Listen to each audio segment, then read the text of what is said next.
We all long for a loving and caring family, a warm home to come home to, a mother and father to take care of our needs. Not all of us are blessed to be in a loving family. How many people do we know who have struggled with their family? It isn't always easy. The lack of a good family relationship impacts us heavily, sometimes even to the point of murdering someone.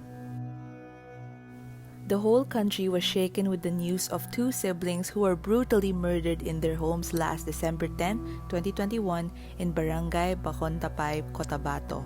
The case trended in social media with the hashtag Justice for Maguad Siblings, but this isn't your usual murder case. Mr. Cruz Maguad received a phone call from a friend that their house was being ransacked. When he arrived home, he saw blood on the floor and he was frozen with fear.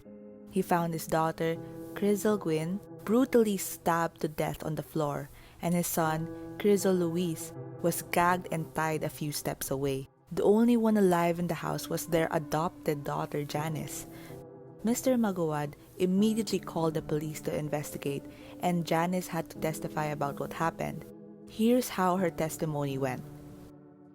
Janice and Crizel were working on their school modules. 3 men came into their house and grabbed Luis. Luis was hit with their father's hammer, his own baseball bat, and stabbed to death with a knife. The 2 girls witnessed this and immediately tried to escape. Janice hid in her room, and Crizel tried to escape through the door. Crizel was unsuccessful. The men caught her and beat her with a bat and hammer and stabbed to death like her brother. While Janice was hiding, she posted for help on Facebook. The men searched the entire home for valuable items. They searched Janice's room, but they did not find her. After the men left, Janice called Mrs. Maguad but received no response. Relief of Mr. and Mrs. Maguad over Janice's survival was soon washed away with the suspicious details from her testimony. There were details that did not add up with the evidence, throwing the suspicion on Janice. The first detail would be that when Mr. Maguad arrived home, Janice's hair was wet, meaning she just took a bath. Second, the murder weapons. The hammer that belonged to the father was hidden in the laundry room, which only he and Janice know of. The son's baseball bat was in Janice's room, which used to be the son's room. How would the others be able to find these weapons? After the investigation, they found that no items were missing in the house. The house was also too tidy to be ransacked. Another detail that emerged is that Crizel died first, not Luis.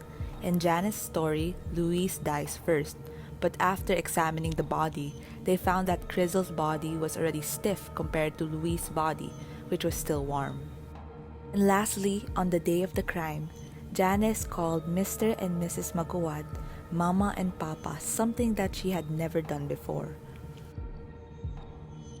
6 days after the investigation, Janice allegedly confessed to the crime. She was allegedly jealous and angry, causing her to kill them. She is now being held by the Department of Social Welfare and Development, DSWD, but another suspect is still on the run. Horrifying as it may be, it is also a sad story. No one should suffer what these children have, even Janice. Longing to have a family, Janice wanted to do whatever it takes to have one. She failed to see how much love she had already. According to Mrs. Maguad, Crizel was the one who persuaded them to adopt Janice. Luis even gave up his own room for Janice to make her comfortable. People may hate Janice for the crime, but at the end of the day, she is a neglected child. The most that we can do is help her get the support, guidance, and professional aid that she needs to become a better person. A loving family and a warm home, this was all that Janice asked for. And now this is what the Maguads have been robbed of. The Maguad siblings may have passed away, but they will never be forgotten.